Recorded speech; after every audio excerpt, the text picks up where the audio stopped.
ফিরলাম ব্রেকের পর। এবার নজর রাখবো বছর দুয়েক আগে ভেঙে গিয়েছে বাঁশের সাঁকো, তাই কোমর সমান জল পেরিয়ে প্রতিদিন নদী পারাপার, যেখানে পদে পদে বিপদ।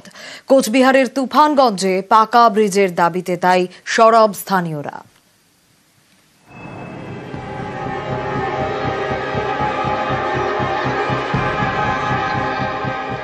নদীর উপর কোনো ব্রিজ বা সাঁকো নেই, তাই প্রাণের ঝুঁকি নিয়ে প্রতিদিন এভাবেই পারাপার করতে হয় নদী। এই দেখুন, কোমর সমান জল পেরিয়ে স্কুলের পথে পড়ুয়ারা, একটু এদিক ওদিক হলেই বিপদ। দোকানে বাজারে যেতে হয় নদীর উপর দিয়ে হেঁটে।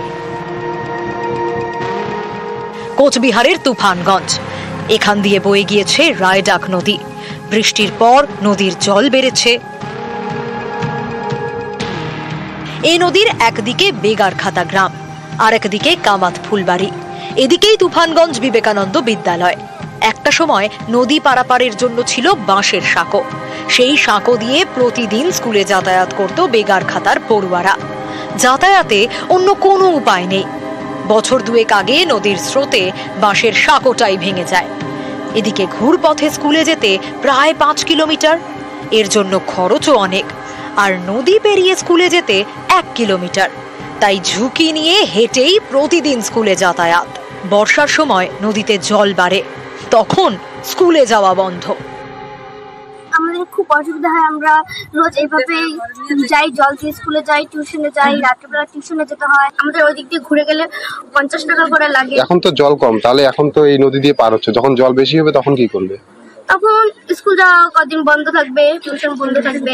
আমরা প্রতিদিনই নদী পাড়ে স্কুলে যাই, আমাদের শার্ট প্যান্ট ব্যাগ সব ভিজে যায়, আমাদের বইও ভেজে যায়। অনেকদিন আমাদের ঘুরে বাড়ি চলে যেতে হয়। আর ওই দিক দিয়ে একটা রাস্তা আছে 7 থেকে 8 কিলোমিটার যেতে হয়। ওদিক দিয়ে যেতে আমাদের অনেক খরচ হয়। এর জন্য আমরা আবেদন করছি যে আমাদের একটা অতি শীঘ্র একটা ব্রিজ হোক। দুর্ঘটনা তো হয়েই থাকে, কোন জায়গায় কিভাবে জল আছে আমরা নিজেরাই ভাবতে পারি না। কখনো ডুবে যাচ্ছে বাচ্চা, আবার তাকে তোলা হচ্ছে। যেহেতু আমরা ওদের পাশে থাকি সেহেতু হয়তো ওদের বাঁচাইতে পারতেছি, কিন্তু আমরা যদি ওদের পাশে না থাকি হয়তো সে বাচ্চা মারাই যাবে। 2 বছর ধরে দুর্ভোগ। স্থানীয়দের প্রশ্ন, এভাবে আর কতদিন? তারা ব্রিজের দাবিতে সরব। নদী পেরিয়ে আসা মানেই একটা রিস্কি ব্যাপার থাকে, যখন তখন ছেলে মেয়েদের একটা কিছু অ্যাক্সিডেন্ট ঘটতে পারে।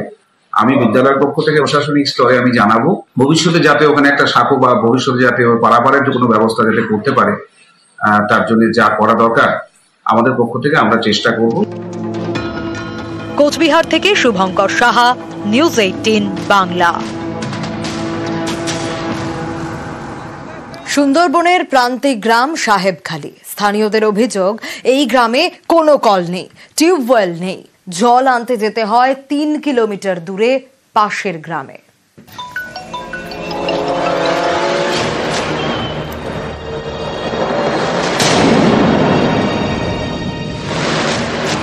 জল আনতে যেতে হয় পাশের গ্রামে। এই ছবি রোজের। সাইকেল করে জলের জার নিয়ে যেতে হয় 3 কিলোমিটার দূরে। উত্তর 24 পরগনার হিঙ্গলগঞ্জের সাহেবখালী। এটা সুন্দরবনের প্রত্যন্ত এলাকার গ্রাম। এই সাহেবখালীতে বছরের পর বছর জল কষ্ট। স্থানীয়দের দাবি, গ্রামে কোনো কল নেই, টিউবওয়েল নেই। এতদিন পুকুরের জল ছেঁকে খাওয়া হতো, কিন্তু এখন পুকুরের জলে নোংরা বেড়েছে, খাওয়া যায় না। তাই 3 কিলোমিটার দূরে চাড়ালখালী গ্রামে গিয়ে জল আনতে হয়। এটা পাশের গ্রামে গিয়ে জল আনার ছবি। আমাদের তো কোনো জল নেই, এই পুকুর ছাড়া বহুদিন তো খাচ্ছি, তাই এখন আর পাচ্ছি না। এই জলের ছালা গন্ধ খাচ্ছি। সমস্যা, এই পুকুরে হাত চড়ছে, চারি সাইডে যাতে ব্যারিকেডটা হয়। পাইপ লাইনের মাধ্যমে এখানে তো জলেই নেই। আমাদের তো এই গরমকালে দেখো সবার ঘরে ঘরে জল দরকার। আমরা চাইছি যাতে একটু জলের উন্নতি হয় আমাদের এখানে। গাড়ি দিয়ে প্রত্যেকটা এরিয়ায় পাড়ায় পাড়ায় জল দেওয়ার ব্যবস্থা করছে। পাইপ লাইন গুলো পৌঁছে গেছে, আগামী 2-3 মাসের মধ্যে এই জলটা অসম্ভব। চাড়ালখালীতে পাইপ চলে গেছে, এফএসটিসি প্রোভাইড করা হয়েছে, কিন্তু এখনো এজেন্সি ট্রায়াল রানটা শেষ হয়নি এবং এই জোনটা আশা করছি আমরা নেক্সট মান্থের মধ্যে রেডি হয়ে যাবে। ওখানে একটা আলট্রা ফিল্ট্রেশন পন্ড আছে, সেটা থেকে নোংরা জল ওঠার কথা নয়, তা আমরা কনসার্ন এজেন্সিকে জানাবো এই ব্যাপারে। এবং আমরা মে মাসের ফার্স্ট উইক থেকে বেশ কিছু জায়গায় যেখানে যেখানে আমাদের ওয়াটার সাপ্লাই এখনো হচ্ছে না, প্রত্যন্ত জায়গায়, সেসব জায়গায় আমরা ট্যাঙ্কারেরও সাপ্লাই করছি। আশা করি জিনিসটা সলভ হবে। উত্তর 24 পরগনা থেকে জিয়াউল আলম, নিউজ 18 বাংলা।